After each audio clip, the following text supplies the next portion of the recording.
sempre é um pouco diferente lá na minha igreja, que é as igrejas sem parede, pessoal. A gente quase não ouve o pessoal cantando. Aqui é diferente, bom demais. Eu queria convidar você que abre sua Bíblia lá em 2 livro de Samuel. 2 livro de Samuel, capítulo 23. Logo no finalzinho aí desse livro. Nós vamos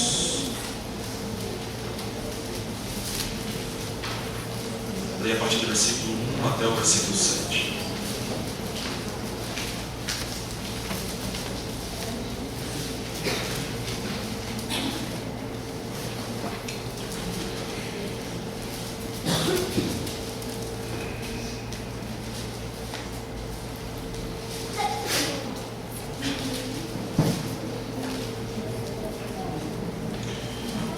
Samuel, capítulo 23, de 1 a 7, é um salmo dentro do livro de Samuel. Você vai ver que isso é importante à medida que a gente for explicando o texto.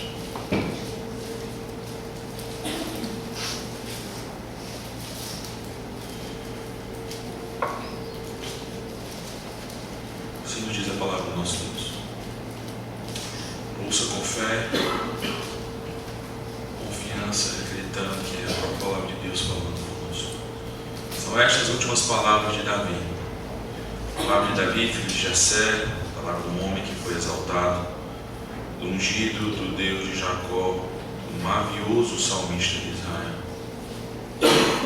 O Espírito do Senhor fala por meu intermédio, e a sua palavra está na minha língua. Disse o Deus de Israel, a rocha de Israel, a mim me falou. Aquele que domina com justiça sobre os homens, que domina no temor de Deus. É como a luz da manhã, quando sai o sol, como manhã sem nuvens, cujo esplendor depois da chuva faz brotar da terra a erva. Não está assim com Deus em minha casa? Pois estabeleceu comigo uma aliança eterna em tudo, bem definida e segura. Não me fará ele prosperar toda a minha salvação e toda a minha esperança. Porém os filhos de Belial serão todos lançados fora como os espinhos, pois não podem ser tocados com as mãos. Mas qualquer para os tocar se armará de ferro, de haste de uma lança, e a fogo serão totalmente queimados no seu lugar. Vamos orar. Meu Deus, meu Pai,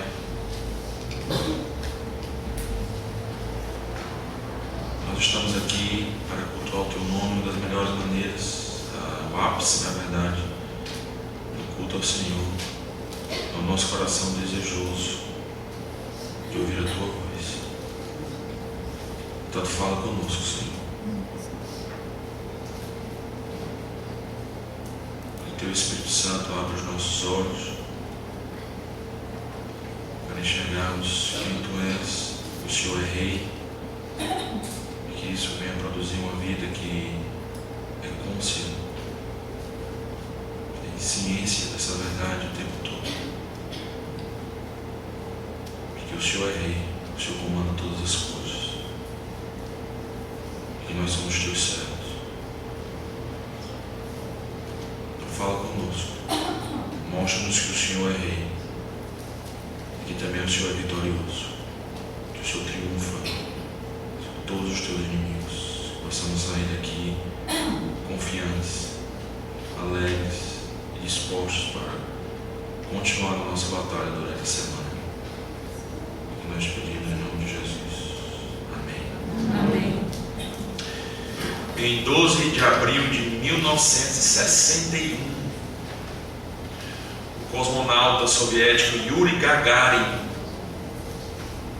foi o primeiro homem a viajar pelo espaço. Com apenas 27 anos de idade, ele deu uma volta completa em órbita ao redor do planeta por 108 minutos, a 315 km de altura, com velocidade de 28 mil km por hora. E o que é interessante, que foi registrado na história, é dito que Yuri Gagarin, soviético, declarou, disse o seguinte: olhei para todos os lados, mas não vi Deus. lá para cima, procurei Deus. Cadê Deus? Não vi. Dizem que isso é até uma lenda, não foi Yuri Gagarin que disse, mas que na verdade foi Nikita Khrushchev, um secretário-geral do Partido Comunista da União Soviética, que havia dito o seguinte: Gagarin voou para o espaço, mas não viu qualquer Deus lá.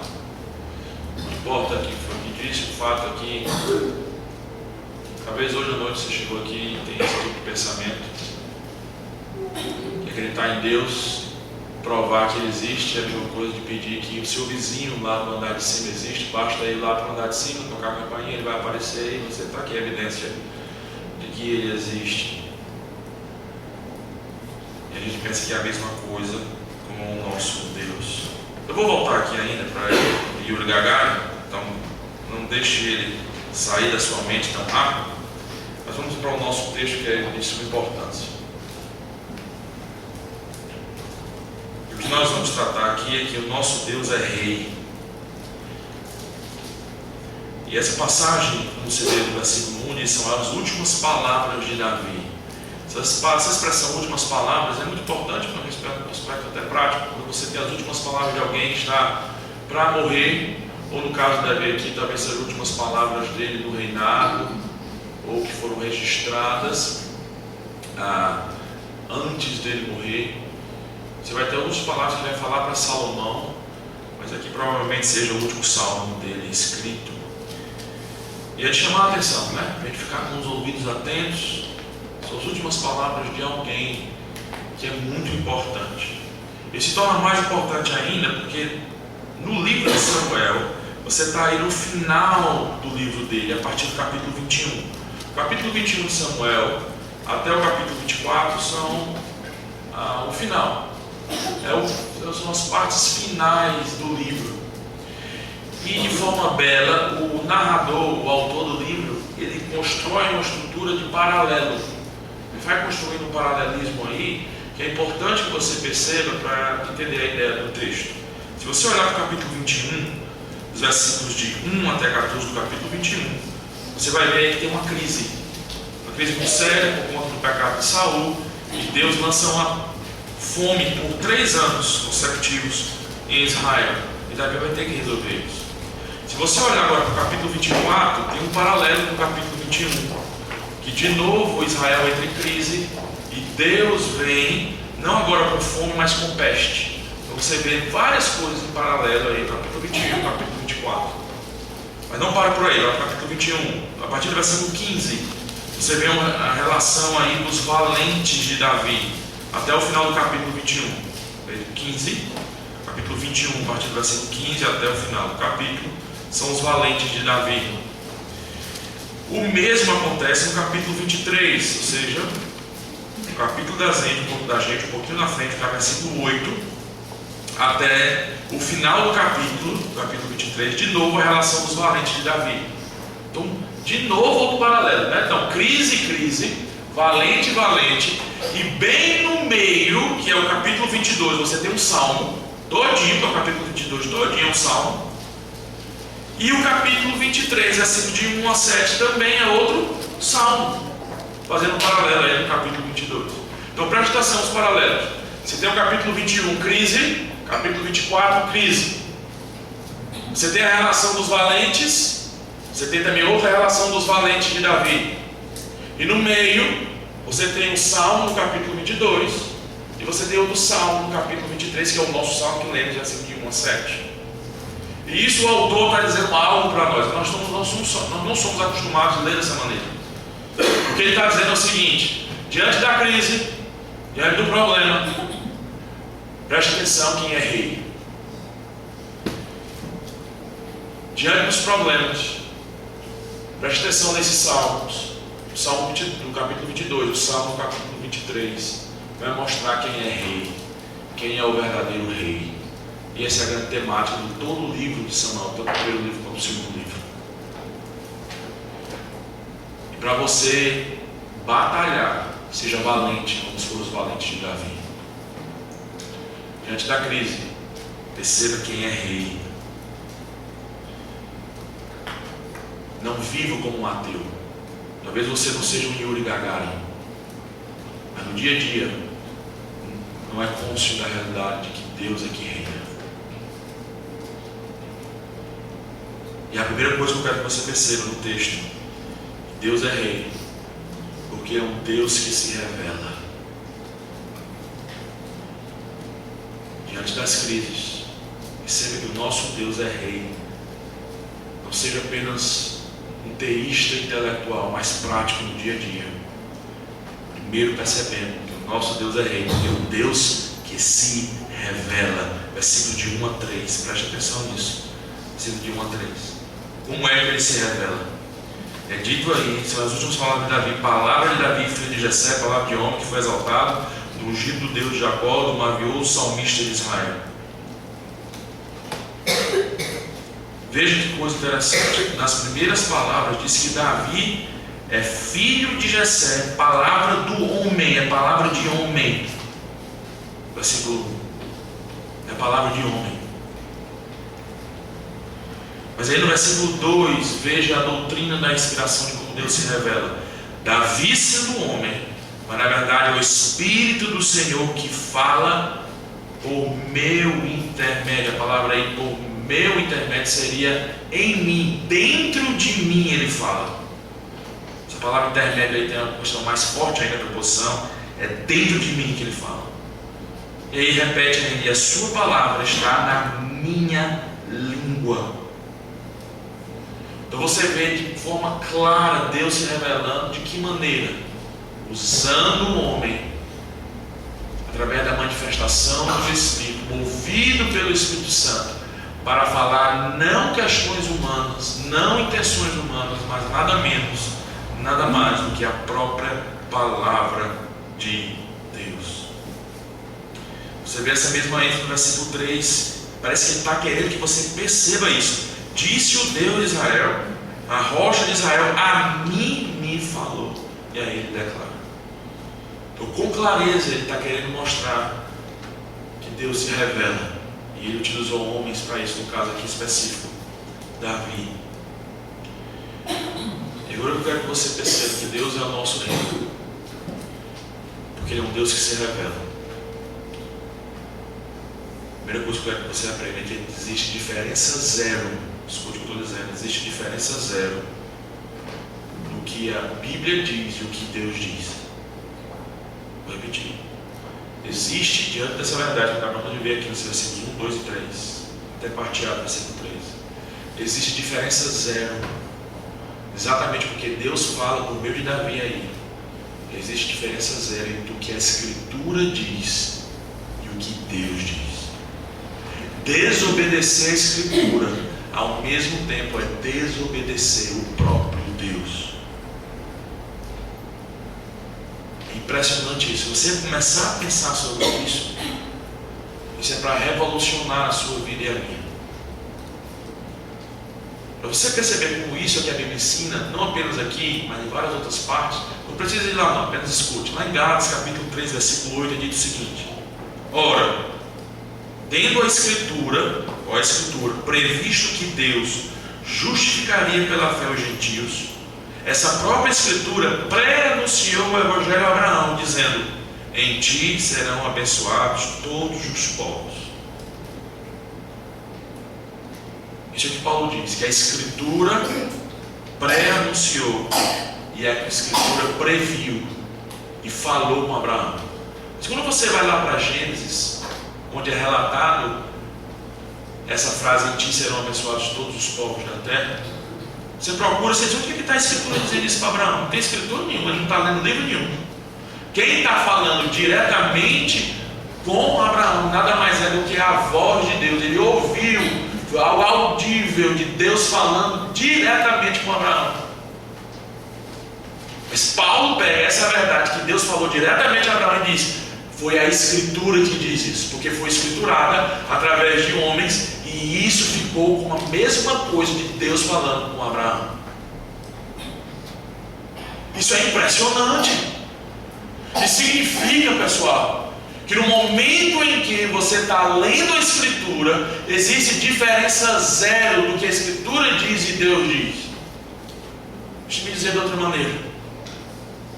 É o que me deixa impressionado, que essa ficha caia no seu coração. Que, em certo sentido, eu sou um pentecostal. Estou pretendendo dizer que é pentecostal. Eu sou um peteca. Em que sentido?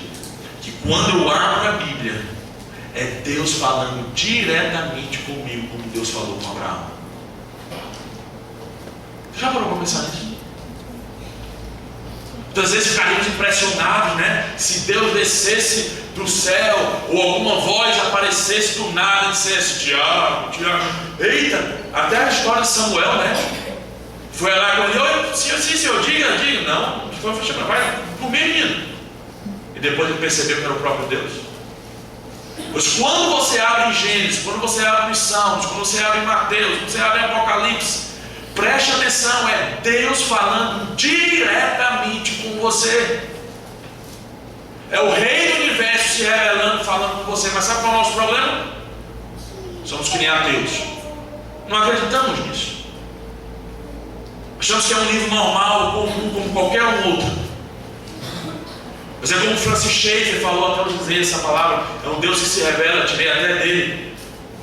É um Deus que está aqui e não está calado, que se pronunciou e falou. E quando nós abrimos a sua palavra, é Deus falando diretamente conosco, como se estivesse falando com Moisés ou com Abraão.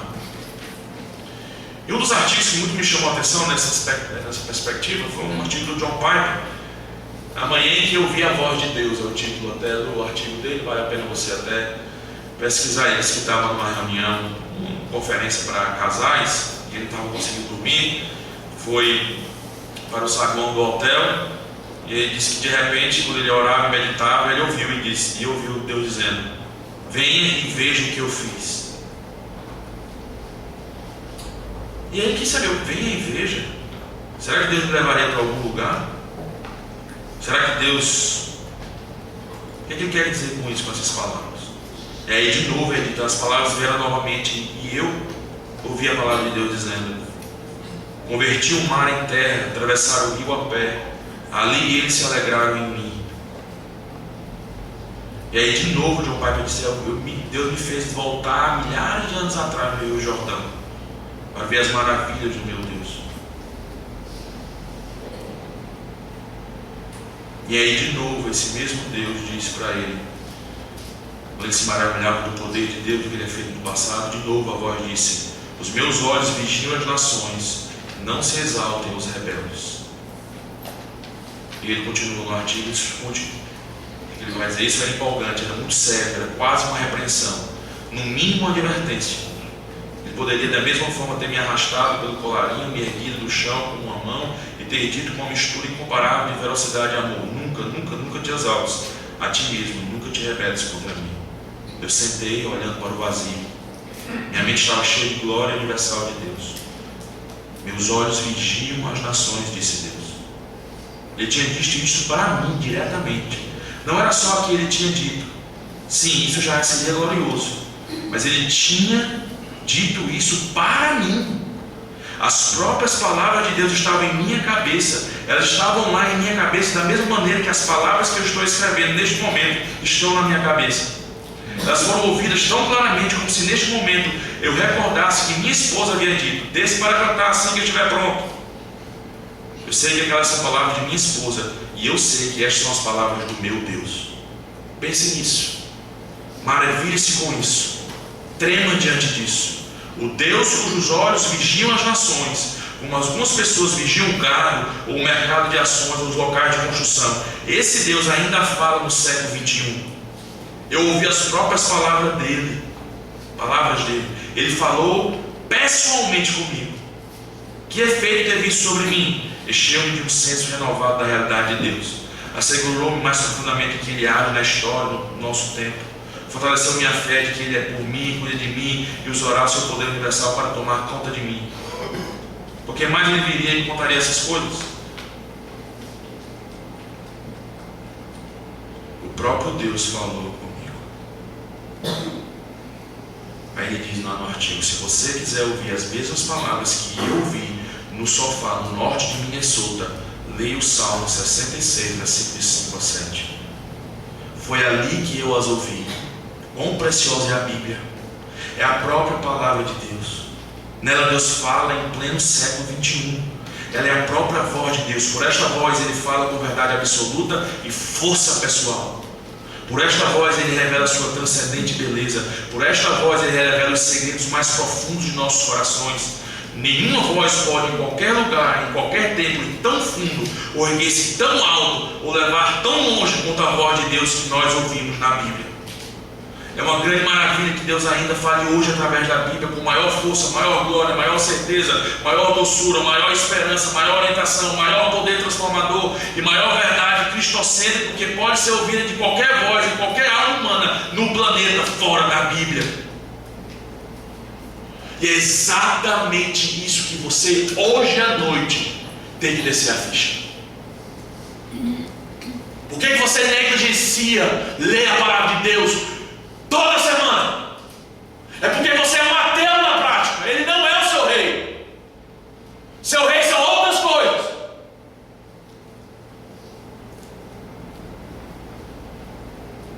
É um Deus que se revela a todo dia. Você tem uma preciosidade para ler todo dia de manhã, antes de fazer qualquer coisa, mas você negligencia. Porque eu tive uma análise. Na prática, você não crê que Ele se revela. Você não crê que Ele fala pessoalmente com você. E hoje é um dia para Ele desafiar você e dizer: você crê que Deus existe? Você crê? Mostre. Abra sua Bíblia todos os dias e leia ela como se Deus estivesse falando diretamente com você. Ele é rei e creia nisso, porque é um Deus que se revela. É Deus falando diretamente conosco. Mas não apenas isso, veja lá. Eu creio que ainda temos outro aspecto como Deus se revela que é espetacular. Nada no mundo é igual. No século 21, Deus se revela através da Bíblia. Temos essas palavras escritas, escrituradas para nós hoje. Mas veja o conteúdo, veja uma das coisas que a Bíblia revela que são coisas inigualáveis, e você tem isso nos 3 primeiros versos, pelo menos algumas coisas que eu tirei daqui que eu queria que você percebesse. Veja o versículo número 1. Palavra de Davi, filho de Jessé, palavra do homem que foi exaltado, do ungido do Deus de Jacó. Esse aqui tem uma das grandes coisas que a Bíblia revela, que nenhum livro revela, que nenhuma outra coisa que você vê no mundo. É o que eu chamo significado do universo. É o que é. É uma das coisas que mais acontece aqui no livro de Samuel. Veja aí, ele diz com palavra de Davi. Quem é filho de Jessé? Não é ninguém. Na verdade, Davi era o 8º dos filhos de Jessé. Era um nada, um ninguém, um pé rapado, um pastorzinho de ovelhas, um caçula que naquela época não tinha nenhum valor, era o primogênito que tinha.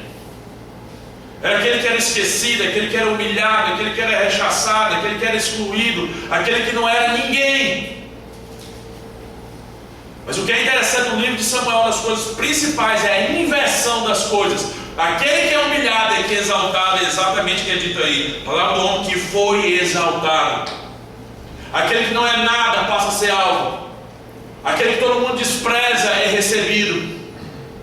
Aquele que é humilhado é exaltado. E esse é o significado do universo, uma das coisas que o mundo não sabe. E a Bíblia nos dá o privilégio de conhecer. O caminho de cima é passando por baixo. O caminho da glória é a vergonha.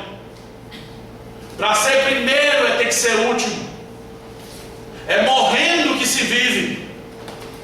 São inversões das coisas que o mundo tem expectativa e a Bíblia revela. Não, é exatamente o oposto. Onde a maré está andando, a Bíblia mostra de forma contrária à maré. E é algo fabuloso.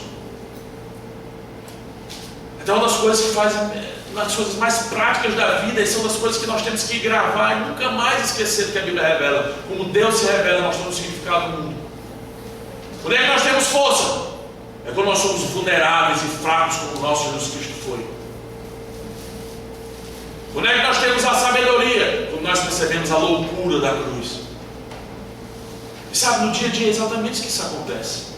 Quando você foca, por exemplo, em você mesmo, um aspecto, por exemplo, da sua profissão, de querer ser reconhecido como um escritor, ou ser reconhecido talvez como um bom empresário, reconhecido talvez como um bom advogado, e por aí vai, você sempre está preocupado em si mesmo o tempo todo. Parece que só que eu sou uma boa professora, uma boa pedagoga.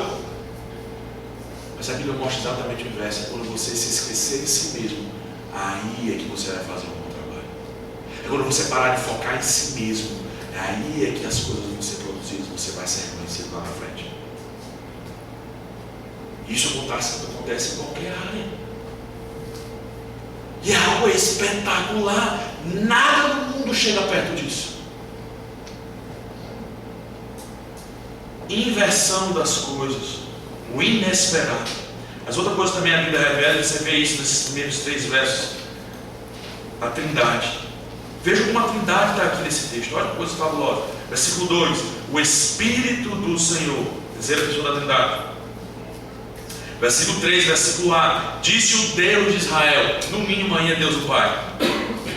E depois a rocha de Israel, que é bem enfatizado nos Salmos e aí no capítulo 22 também. E nós aprendemos que essa rocha de Israel, uma progressividade da relação, nada mais, nada menos do que a segunda pessoa da Trindade, Jesus Cristo. E todos esses são o Senhor, o único Deus verdadeiro. E aqui está de novo a singularidade da revelação de quem Deus é, a singularidade do nosso Rei, que Ele é o único Rei sobre os céus e sobre a terra, que Ele é um Deus triuno, que nós temos que ter um pensamento trinitariano, porque a Bíblia revela isso. Quando eu penso que é um Deus só, a minha mente não pode parar, eu já penso nos 3. Deus Pai, Deus Filho, Deus Espírito Santo, 3 pessoas maravilhosas. E quando eu distingo os 3, à medida que eu termino de distingui-los, eu volto para um só. E essa, acredite em mim, é uma das grandes respostas para os dilemas filosóficos de séculos e séculos que o homem nunca pôde responder. Como é que podemos ter unidade e diversidade ao mesmo tempo? Como é que eu posso explicar ao mundo, com tanta diversidade que eu tenho em volta, e explicar como uma coisa só? Os homens tentaram, os filósofos, de várias maneiras, nunca encontraram resposta. Como é que eu posso entender o absoluto e o relativo? O coletivo e a unidade? Como é que eu posso entender a realidade do mundo? Somente através de uma verdade, e essa única verdade só tem o cristianismo revelado a nós. O único Deus em 3 pessoas. Muito longe de ser algo irracional. Na verdade é a coisa mais racional e mais espetacular que até hoje o homem busca a resposta. Nós temos aqui de graça. Unidade na diversidade. Respostas até filosóficas a Bíblia responde. Coisas práticas também. Porque uma das coisas que você procura na sua vida de felicidade, sabe o que é? Amor. Pense aí você sem amor em todos os aspectos. Amor com pai, filho, marido, mulher, cidadão, companheiro, colega de trabalho. E é somente na Trindade que você tem justificativa para celebrar o amor e entender que Deus é amor. Porque amor implica necessariamente você amar outra pessoa. Porque se Deus não é um Deus trino, um Deus e 3 pessoas, então teve uma época antes da criação que Ele não amava. Seria uma só pessoa. Mas aqui está mostrando como só tem um Deus verdadeiro. Não, Alá não é Deus verdadeiro, nenhum outro Deus verdadeiro. O único Deus verdadeiro é o Deus triuno. Porque é um Deus de amor, e desde toda a eternidade o Pai amou o Filho amou o Pai, o Espírito amou o Pai e o Filho. Por isso nós temos essa doutrina de que Deus é amor. E isso transborda nas nossas relações, no nosso dia a dia.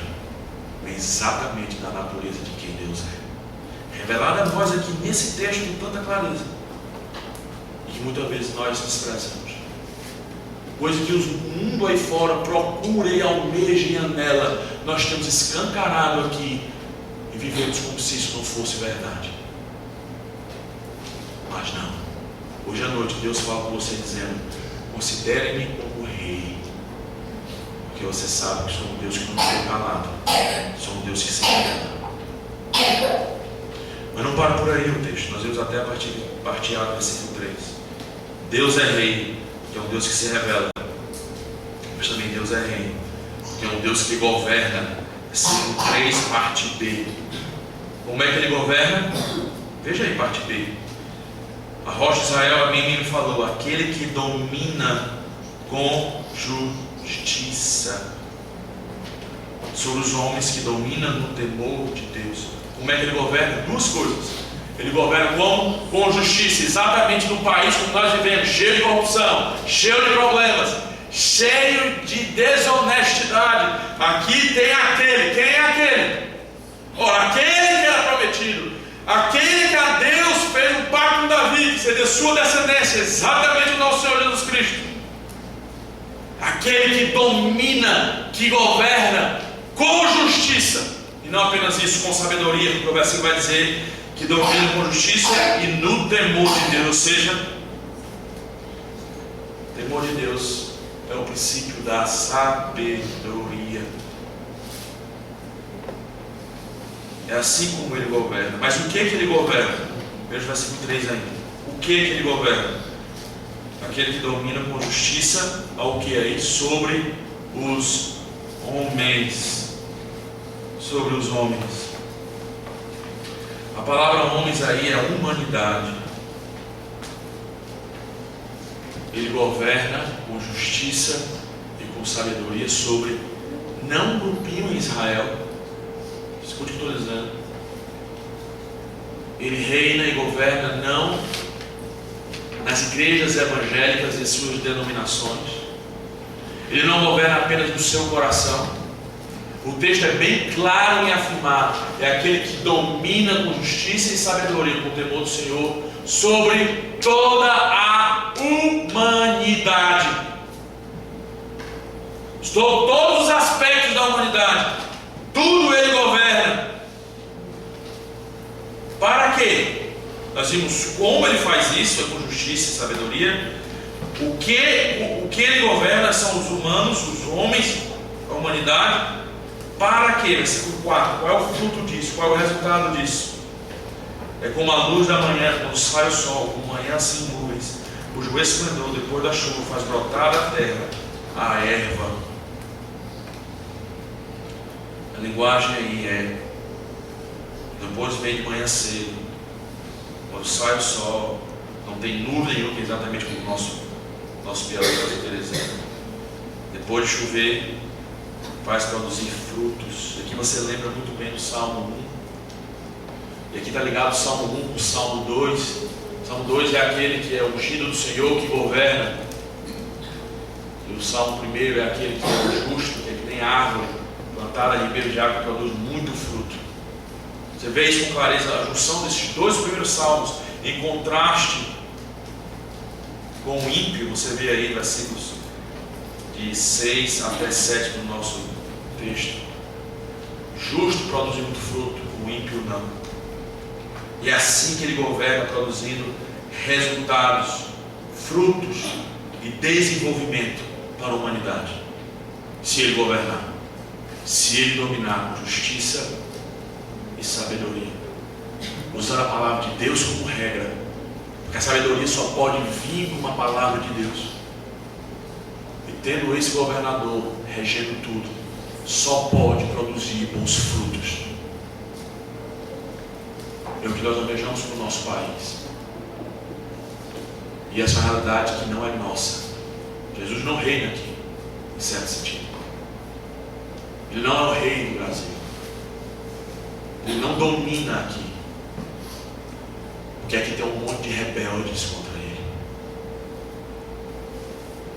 E por isso nós não somos uma nação que, como o sol que nasce depois de uma chuva, produzir muito fruto. Esse é o problema. Mas por que ele pode ter tanta certeza disso? Versículo 5. Por que Deus governa dessa maneira? Veja o que ele diz: não está assim com Deus a minha casa? Não está assim com Deus a minha casa, Davi? Se você leu o livro de Samuel até aqui, Deus está com a casa de Davi. Porque o que só vê na casa de Davi, que a ideia aqui é da família de Davi, é só bagaceira, é incesto, é traição, é assassinato, é um irmão matando o outro, perseguindo o outro. O próprio filho Absalão é que quer acabar com o pai Davi, e acaba sendo morto e assassinado por Joabe, o general de Davi. Então você vê loucura e mais loucura na vida de Davi, e pecado, porque Davi é uma das razões por que está essa loucura. Ele esqueceu de Deus, e ele quis ser o próprio Deus. Ele esqueceu que Deus é rei, e Davi, por um certo momento, diz: eu é que sou o rei que mando. Mas mesmo assim ele diz: não está a minha casa com Deus. Como é que ele pode ter tanta certeza? Porque o versículo 5 explica: porque estabeleceu comigo uma aliança eterna.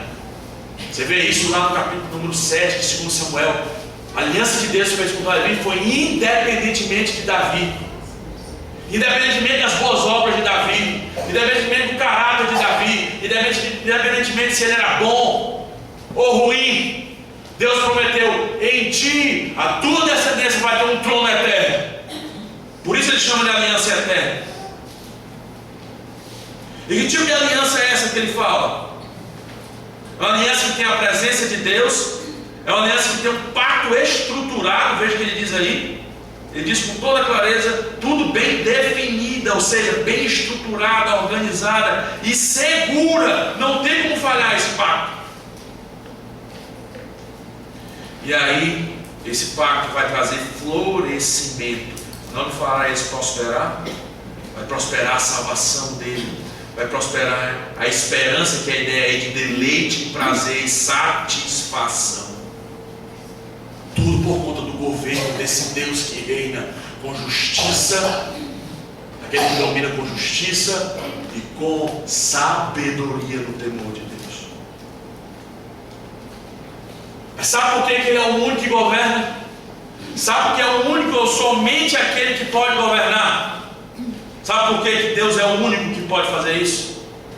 Porque com a aliança que Deus fez com Davi, sabendo como Davi é quebrado, o homem segundo o coração de Deus, imagine aí, como eu já falei aqui uma vez que eu vim, o homem que escreveu a parte da Bíblia, vários salmos, o homem que era chamado segundo o coração de Deus, teve a audácia de fazer atrocidades como ele fez, para você ver como o homem é corrupto e mau.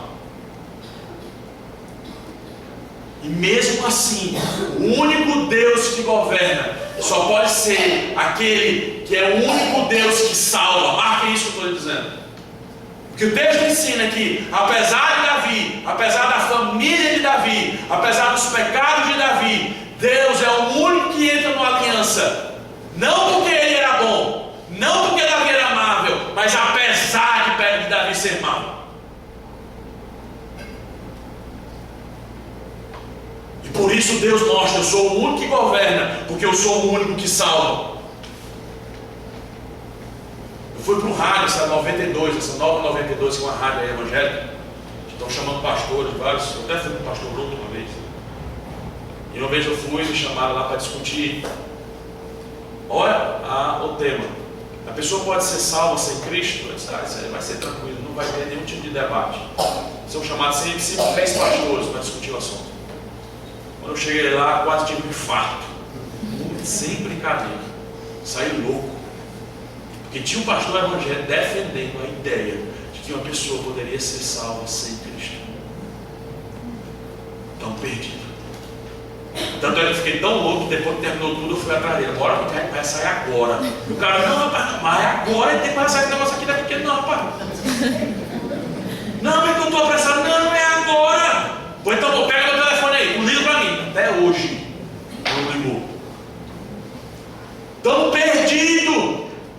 Como é que pode ter uma mentalidade? Porque nós temos a mentalidade de que nossa situação não é tão ruim assim. Não, a Bíblia diz: você já nasce condenado, já nasce debaixo do pecado. Se não for por Cristo, você vai receber a justiça, punição de Deus. E aquele que governa só pode governar porque ele é o único que salva. E aí uma das coisas que as pessoas não percebem isso é a necessidade do Evangelho. Por que uma pessoa não pode ser salva sem Cristo? Porque não percebe a necessidade inquestionável, indispensável do Evangelho.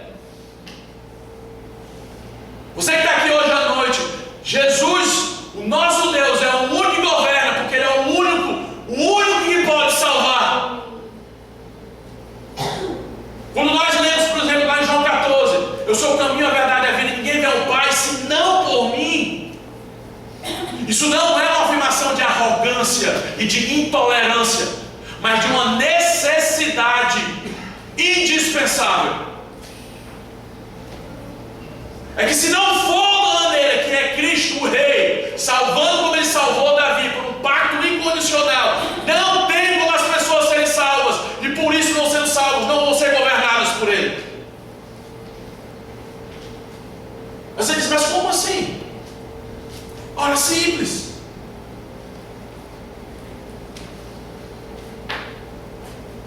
Um dos grandes problemas de você, o problema central da raça humana é o seguinte, e aí permita-me citar o filósofo Tiririca. Ele diz o seguinte: eu tentei fugir de mim mesmo e não consegui, porque aonde eu ia, lá estava ele. Filosofia espetacular. Nunca estava imaginando que isso ia ser uma questão teológica, mas deixa eu dizer como isso é altamente teológico.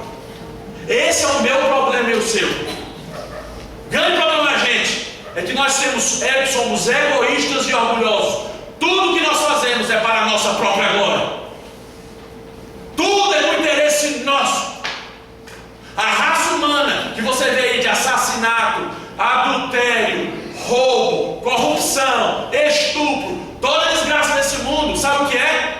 São apenas sintomas do orgulho e do egoísmo, você dizendo, não é Deus que é rei, eu é que sou rei. As pessoas é que têm que me servir. É por isso que não é à toa que a pornografia é uma epidemia. Porque são mulheres, ou até homens na pornografia, que vão servir ao meu bel prazer como rei do meu trono da internet e da minha tela. E cada um tenta defender o seu pequeno reino do eu. Como é que você escapa disso? Me diz. O homem vai criar artifício, não vai? Vai. E vai criar religiões. E escreva: todas as religiões ensinam o seguinte: se eu for bom, se eu fizer por onde, Deus me aceita. O que é que isso vai produzir? Isso vai salvar você de você mesmo? Isso vai tirar você do orgulho de usar as pessoas, de ser interesse próprio mesquinho? Não, ele vai produzir ainda mais orgulho. E todas as outras religiões são salvação por obras. Hinduísmo, islamismo, catolicismo, vai botando aí os ismos aí por aí, budismo, ateísmo, que é um tipo de religião também. Todas é salvação por obras. E sabe o que isso acontece? Acontece o seguinte: você diz o seguinte, eu vou fazer por onde? E Deus no final tem que recompensar. É que nem nós falamos com os políticos, nós pagamos o imposto. Como paga imposto? Eu paguei imposto, foi? Eu paguei o imposto. No final, quer estradas, quer educação, quer saúde, você vai começar a cobrar. E no final das contas, quem governa é você e não Deus. E é isso que nós fazemos com Deus. Está vendo como fui uma boa esposa? Está vendo como fui um bom marido? Está vendo como fui um bom cidadão? Está vendo que na média eu não sou tão ruim assim? Deus, cadê aquilo que eu mereço? Você está em dívida comigo. Bora, eu não paguei imposto. Cadê as coisas que eu quero?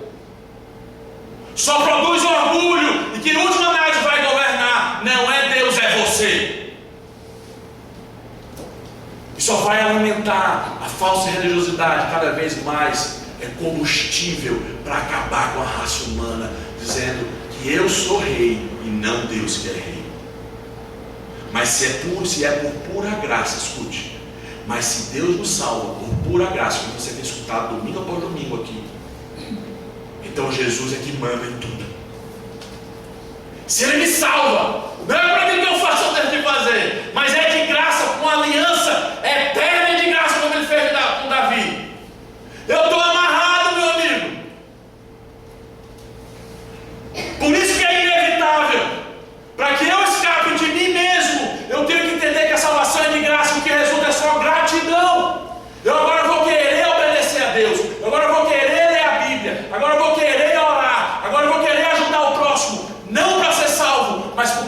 me salvou com a aliança eterna, agora sabendo da minha situação como pecador, e Ele mesmo assim não poupou o próprio Filho por mim, o que eu tenho agora é a minha vida toda por Ele.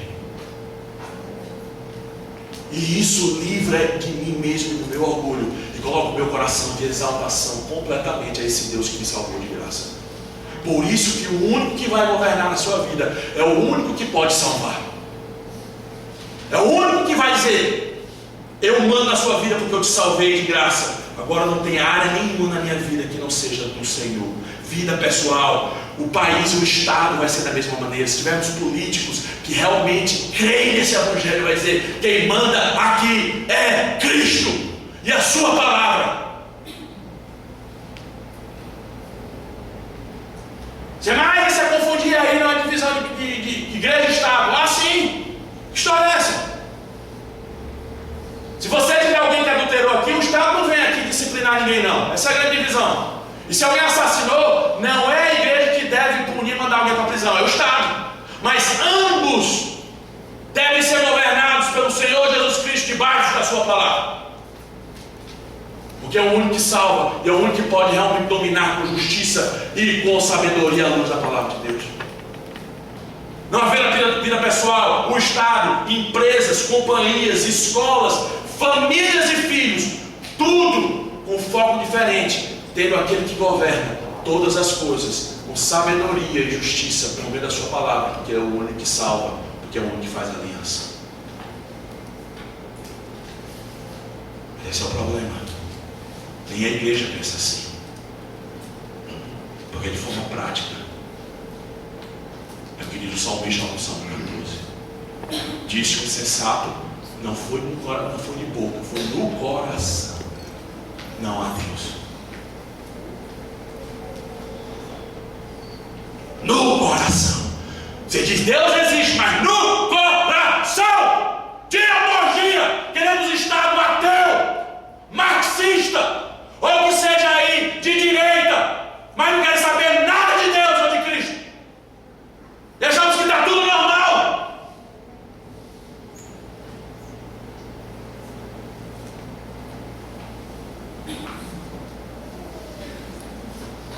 Cristo é longe.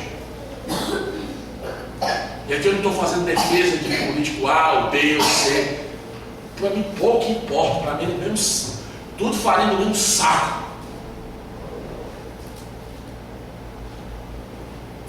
Porque o grande problema começa conosco, que é a igreja. Nós temos que viver como ateus.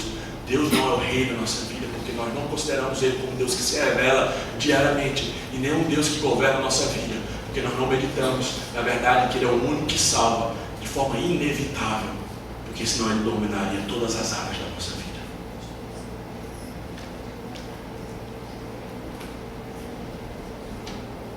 Mesmo mundo, foco diferente. Mesmas coisas, rei diferente. Não apenas um Deus que se revela, um Deus que governa, mas também um Deus que triunfa. Versículo 6 e 7 a gente termina. Porém os filhos de Belial serão todos lançados fora como os espinhos.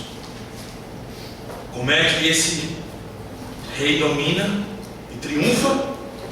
Sobre os filhos de... Sobre quem? Sobre os filhos de Belial. Belial aqui são aqueles... É utilizado muito aqui no Velho Testamento, principalmente de Samuel, que são vaidade. A palavra aí realmente significa vaidade. São pessoas que vivem como se Deus não existisse, tá? E por isso que eu estou botando esse termo direto. Como se ele fosse o rei. Não foi o caso, por exemplo, de Saul. Foi o caso dos outros reis, das outras terras, dos outros povos. E aí vejam que como é que ele triunfa sobre eles. Serão todos lançados fora como espinhos. Aí veja que alguém que não tem Deus como rei são como espinhos. Pensa aí numa rosa, você vai tocar lá, no carro tem espinho, é algo repugnante, é algo que afasta você. E aí é dito aí que são jogados fora e lançados ao fogo. Tem uma repulsa, são jogados fora. Por que tem essa repulsa? Porque não podem ser tocados com as mãos. Versículo 6, parte B. Pois não podem ser tocados com as mãos. Há uma repulsa. do próprio rei.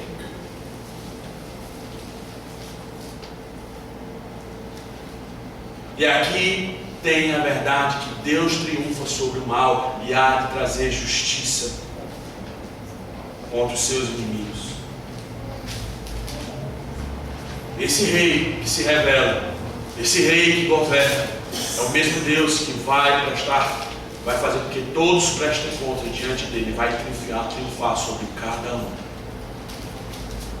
Esse é o seu rei sendo proclamado hoje à noite. Esse é o rei que você crê. Mas deixa eu terminar essa outra parte sendo bem rápido. Às vezes nós falamos aqui um aspecto, que entra um aspecto do inferno. Como eu falei, é uma referência ao Salmo 1 e ao Salmo 2, que aquele que não beija o filho, meu amigo, vem ira sobre ele. Os perversos que não querem saber da lei de Deus vão perecer. É a mesma linguagem aqui. Mas deixa eu me dar uma perspectiva que você entenda. Veja que a ideia é de repulsa. São eles mesmos os inimigos que têm repulsa ao rei verdadeiro. Ele mesmo não quer ter Deus como um espinho que impede da mão chegar lá e tocar e segurar. Portanto, deixa eu aplicar da seguinte maneira para você hoje à noite. No final das contas, quando esse rei finalmente triunfar, só vão existir dois tipos de pessoas no mundo. Dois tipos.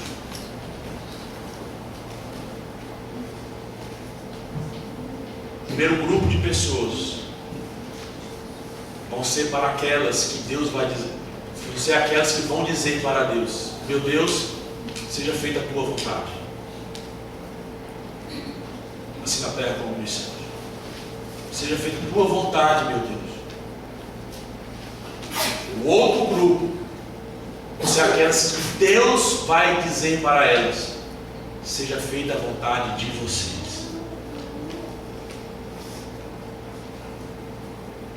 São aquelas pessoas que, como espinhos, Deus vai dizer, que são espinhos para com Deus, Deus vai dizer: seja feita a vontade de vocês.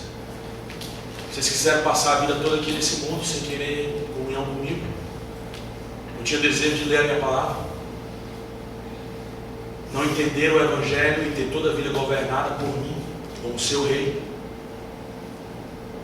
Na verdade, quis você ser o rei e usar a mim para os seus próprios benefícios e os seus próprios interesses e alimentar os seus ídolos?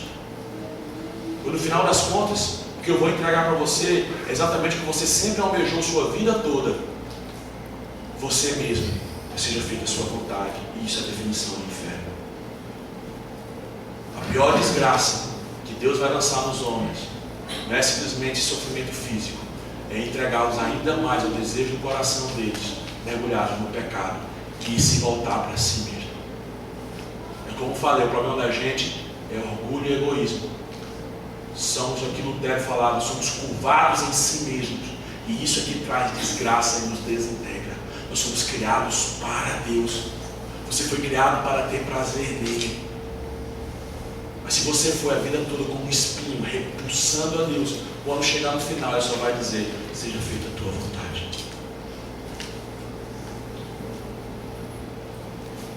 Esse é o maior triunfo de Deus. É isso que você quer, meu inimigo? Seja feita a sua vontade.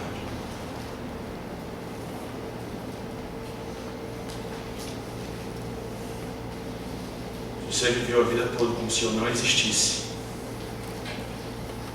Exatamente como você vai passar a eternidade toda, como se eu não existisse.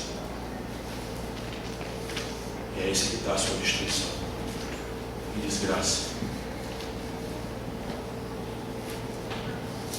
Os seres humanos ainda querem justificar a sua loucura, dizendo que Deus não existe, para viver como se eles mesmos fossem deuses ou reis no mundo.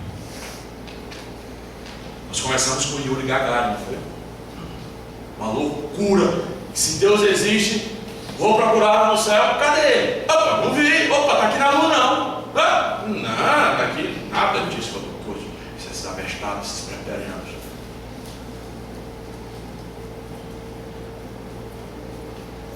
Não, nosso Deus reina. E aí eu queria terminar com a resposta de C.S. Lewis, que foi o autor das Crônicas de Nárnia. Ele, um artigozinho que eu tenho lá em casa, um livro chamado Christian Reflections, o nome do artigo é Seeing Eye, o olho que vê.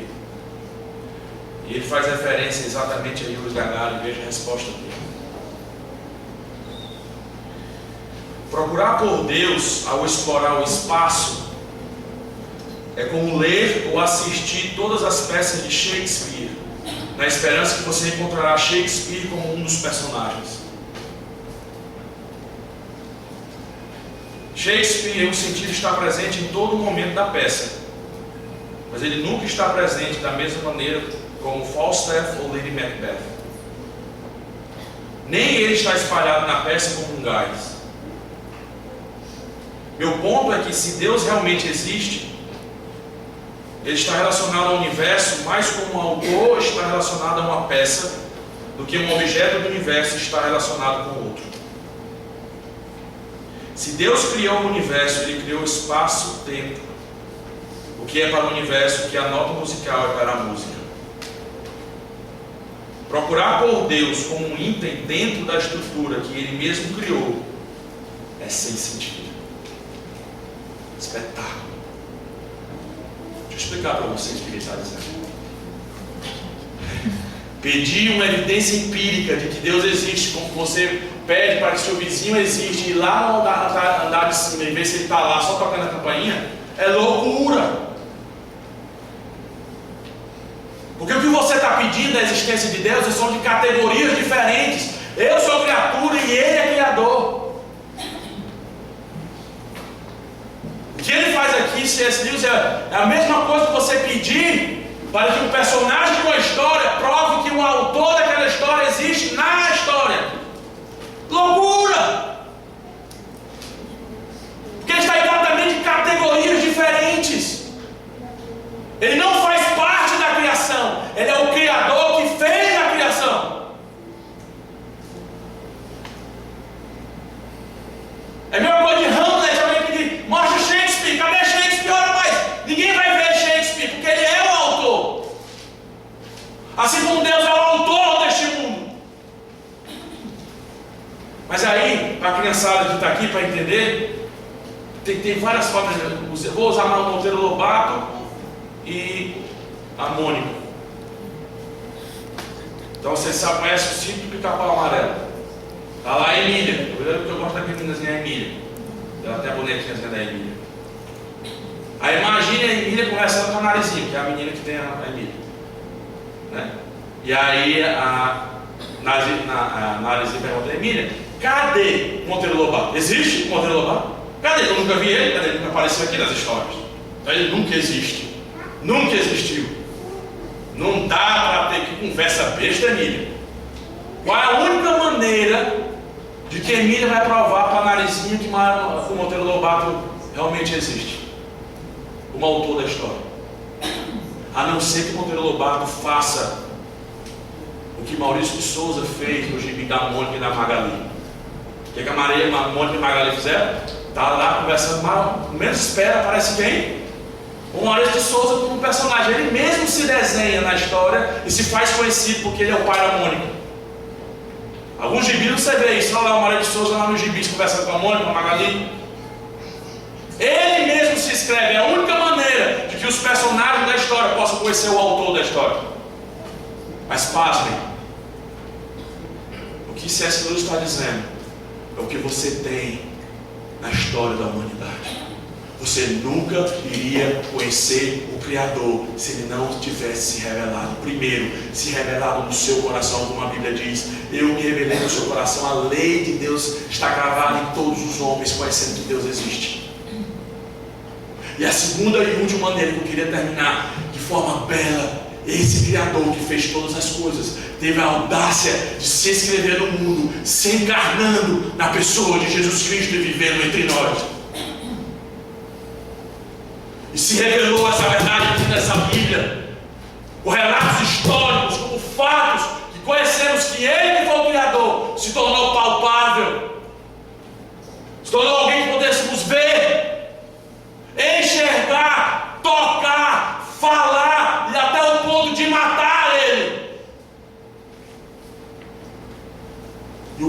assim, o ápice da revelação de quem é esse Deus Rei, que se revelou como Rei, como aquele que se revela, como aquele que governa, aquele que triunfa. Ele se escreveu na história.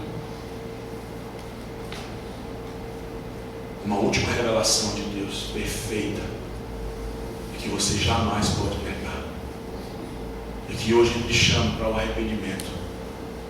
Comece a semana não como um ateu prático, mas como aquele que tem realmente o Deus do universo como seu Rei, e que se inscreveu na história, se encarnando. E o Verbo se fez carne e tabernaculou entre nós, cheio de graça e de verdade.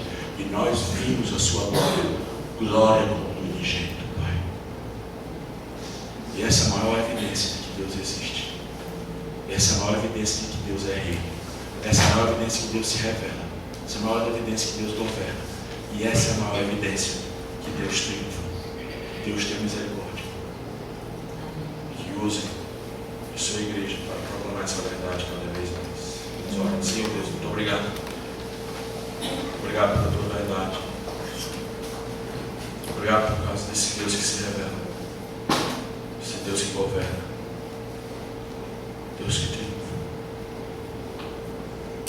Que o Senhor possa acordar as pessoas que estão aqui e ver a grandeza desse Senhor Jesus Cristo, Rei, que se humilhou, que morreu, ressuscitou e hoje está exaltado acima de todos os principados e potestades. Que todas as coisas foram colocadas debaixo dos seus pés, e tudo Ele domina. E vamos nos prostrar diante dEle. E que literalmente toda língua nesse recinto aqui venha confessar de forma verdadeira.